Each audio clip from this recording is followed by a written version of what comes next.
Good afternoon, ladies and gentlemen. This is Unit 3, Day 12. I'm your host, Mr. Kaya. Okay, so in this particular unit, okay, we are going to be, lesson, right, we're in Unit 3. In this particular lesson, we're going to be writing the equations of circles, and then also given a particular form, we're going to come up with equations of circles as well. Okay, so not always are you given a nice equation like you see above here. Sometimes you're given a different one, and it's going to be up to us to convert that equation into this form right here. Okay, so before we get started though, let's talk about what the definition of a circle is. So the definition of a circle is the locus of points which are equidistant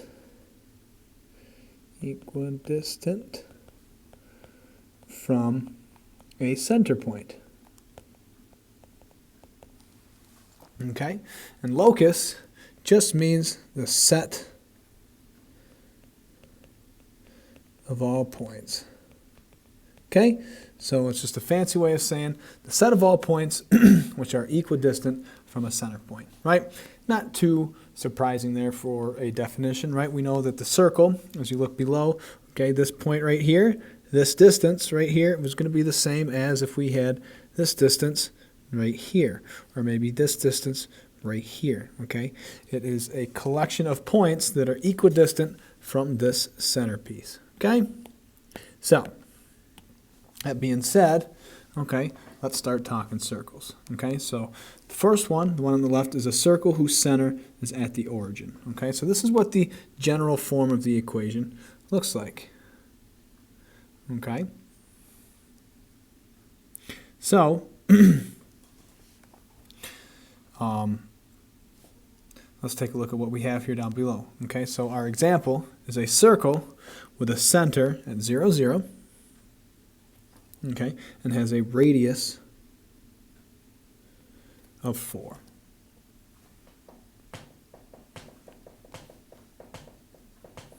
Okay, and so this radius, as you can see, this 4 gets plugged in for r.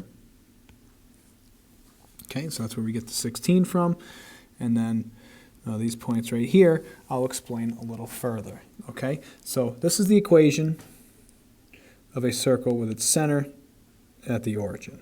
Okay, but let's just take these points, okay, and let's plug them into this equation at the right. So this equation at the right is for a circle whose center is at this h comma k point, right? Now h comma k was kind of more or less our vertex, and we're talking vertex form, okay, and so those values haven't changed, right? H is the x's, k is the y value, okay, and as you can see, we have a new equation or formula written below here, right?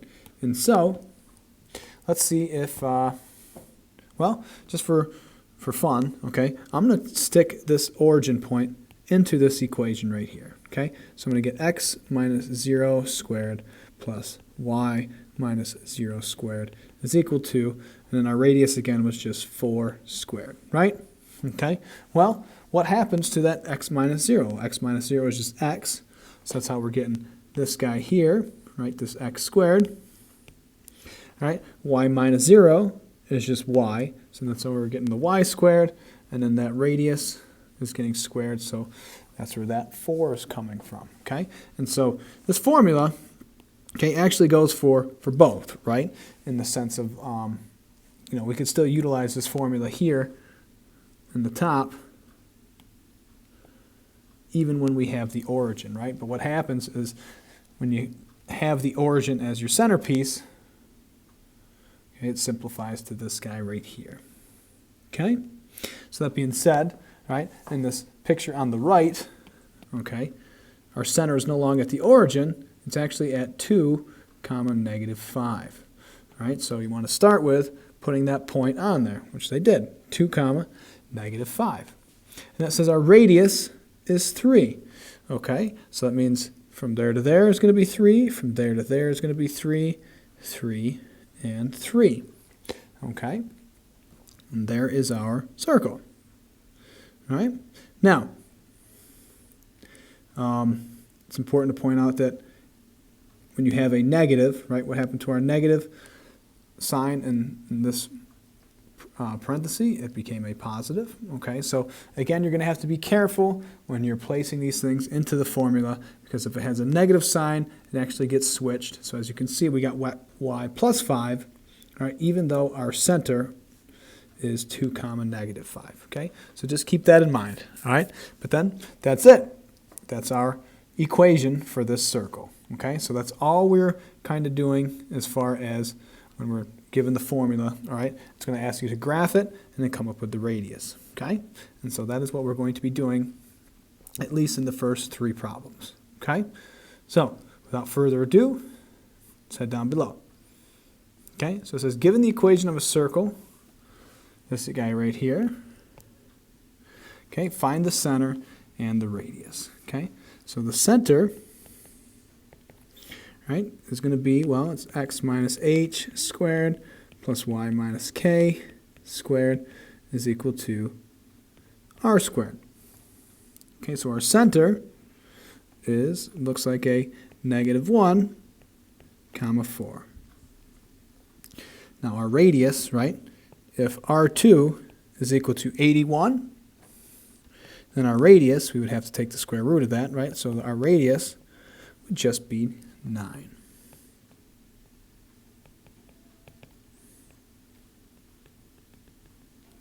Okay? That's the first one. Let's take a look at the second guy. Okay?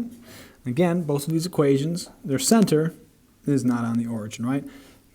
Kind of too easy if it's at the origin anyway. Let's have some fun with it, right? So 1, 2, 3, 4, 5, 1, 2, 3, 4. Okay? So that is our new center.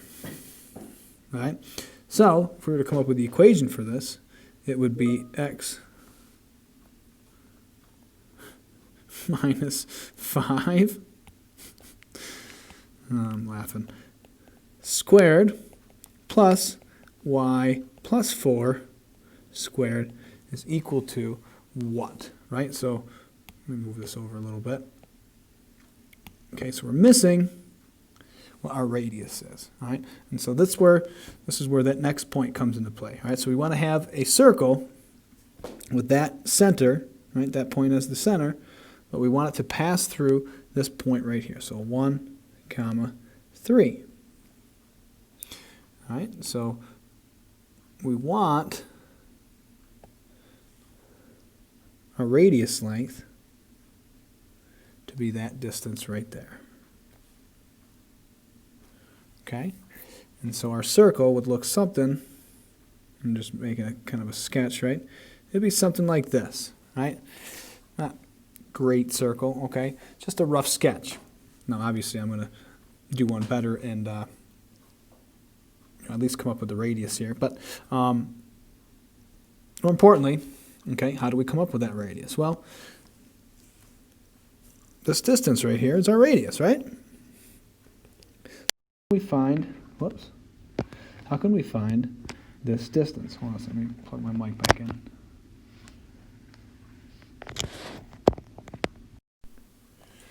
Hopefully that works. My mic's been acting silly. All right, but anyway, so how do we find the distance between 2 points? Well, we're going to have to use the distance formula. What is the distance formula? D is equal to x2 minus x1 squared plus y2 minus y1 squared. Okay, and so let's plug in the blanks here. All right, so let me zoom in. I'm going to make this guy, let's see, so let's write the points over here. So I'm going to go 5, negative 4, 1, comma 3, right? That's the distance. Those are the 2 points I'm finding the distance for. So I'm going to go x1, y1, x2, y2, and then now I just fill in the blanks. So x2 is 3 minus, whoops, x2 is 1. Hold on. Oops. There we go. 1 minus 5 squared plus 3 minus negative 4 squared. All said and done, this is negative 4 squared plus 7 squared. So going to give me 16 plus 49, which is equal to the square root of 67. Okay, so that distance, our radius, is equal to the square root of 67. Okay, but remember, our equation, right, this r gets squared when I put it into that equation, right? So what's 67 squared? Well, that's just 67. Okay? So be careful when you get, because not always are we going to get a nice perfect number, right? A lot of times you get this nasty, irrational number, square root 67. But remember our equation, okay, that radius, whatever that distance is, gets squared, okay? And so this distance was square root of 67. And so when I go to plug that in, all right, that r value gets squared. And what's that squared? Is that guy right there. Okay? So our equation is right there.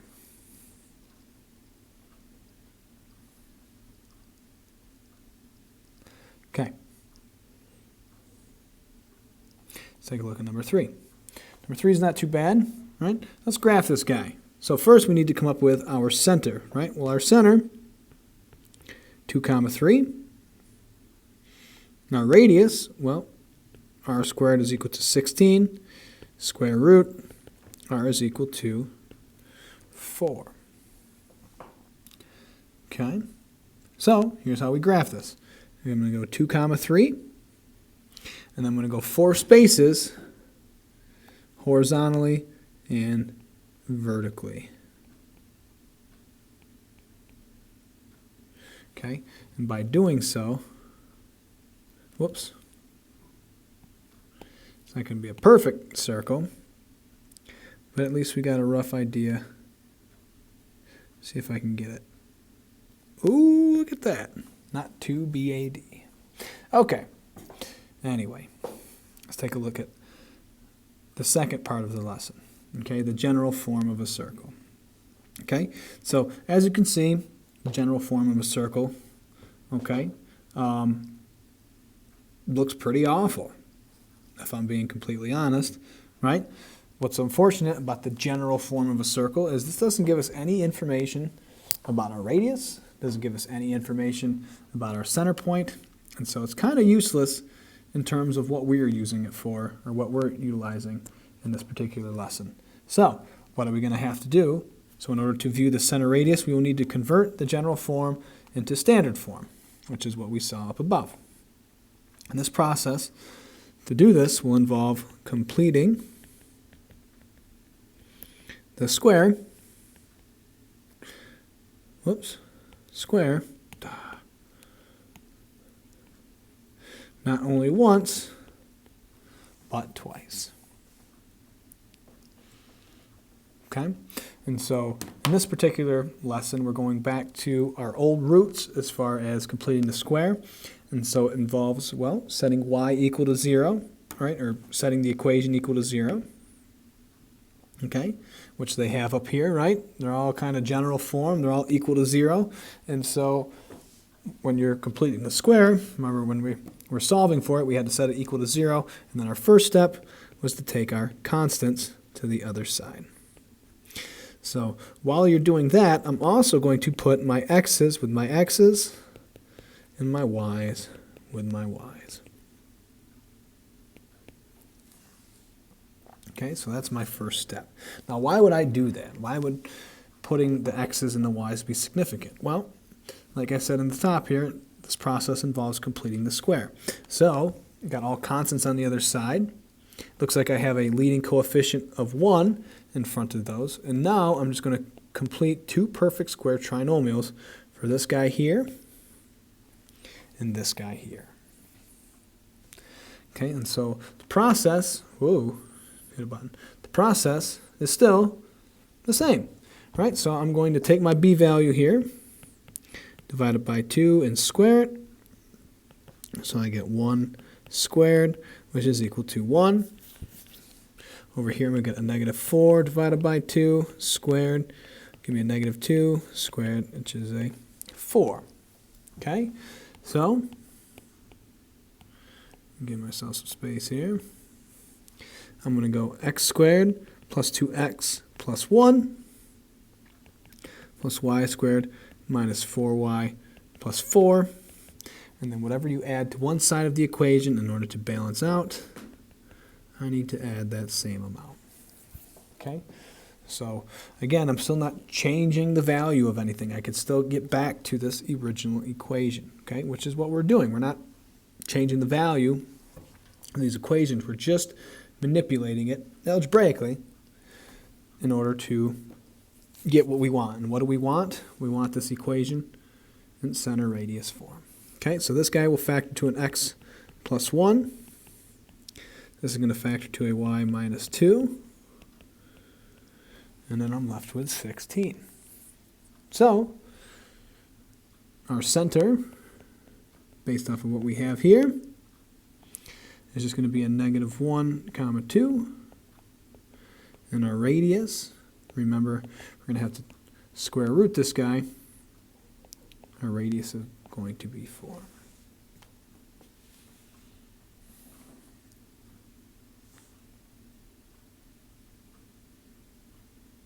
Just making sure it wasn't that problem up above. Okay, and then finally, it says write an equation of an other equivalent circle.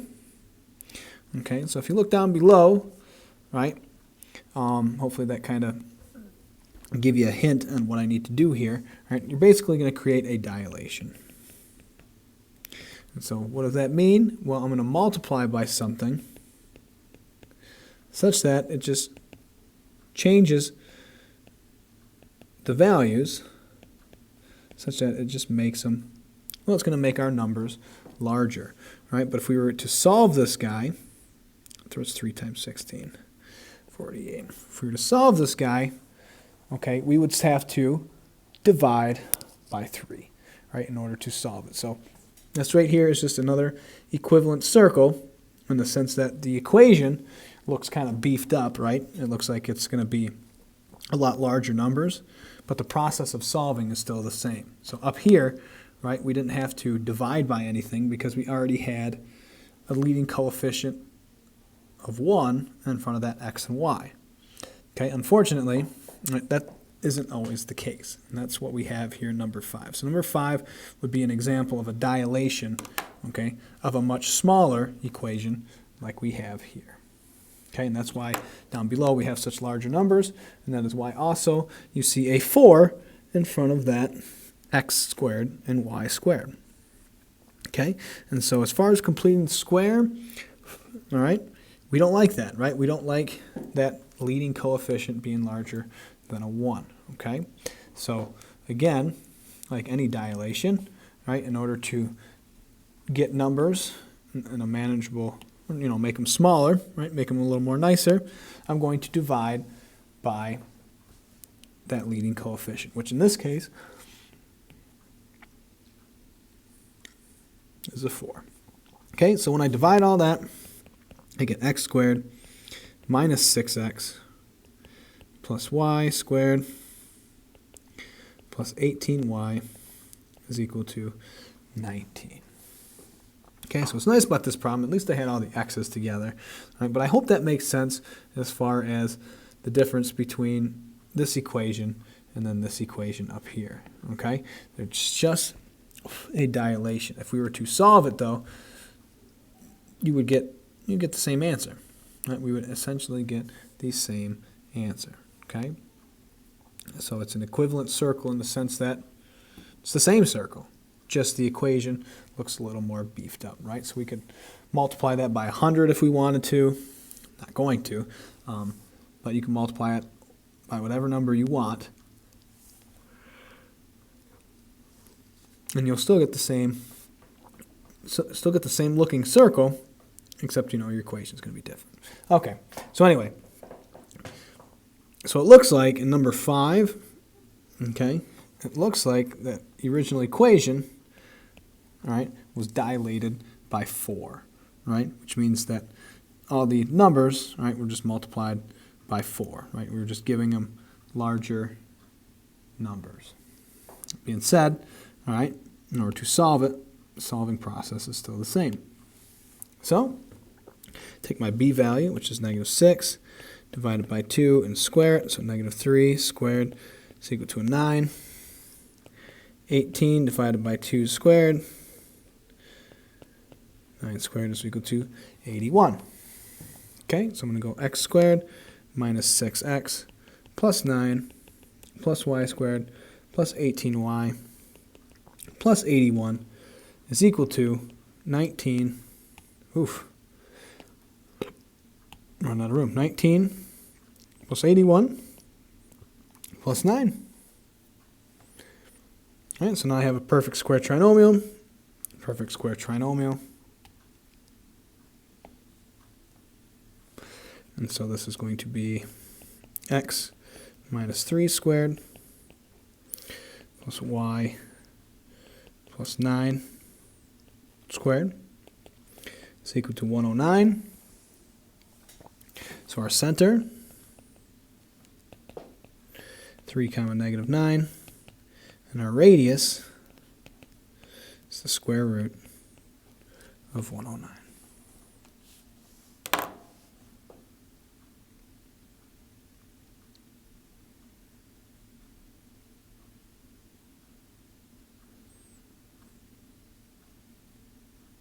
Okay.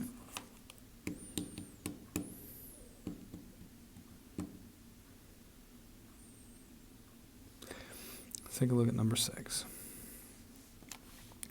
Last one, okay. I'm going to start with bringing that 4 to the other side. But if you notice, what's different about this one and the other ones is that we don't have anything to pair up with that x. Right, so what does that mean for us? Well, it means we're done here. We don't have to complete the square at all. That's just done. Right, so the only one we have to complete the square for is this other guy right here. Okay, so let's go ahead and do that. -6 divided by 2 squared is equal to -3 squared is equal to 9. So we go x squared plus y squared minus 6y plus 9 is equal to a 5. X squared plus, I'm going to factor this guy, so it's going to be y minus 3 squared is equal to 5. And actually, if I were to extend this out, this would be x minus 0 squared plus y minus 3 squared is equal to 5. Okay, so our answer, what's our center? The center is going to be 0, 3, and our radius, whoops, come on. All right, so if this is, if r squared is equal to 5, then r is just equal to the square root of 5. Okay, so for those of you that are watching this, it must be either you're quarantined or you're looking for some extra reference. So I hope this helps. And don't forget, any questions you may have, always ask them in class.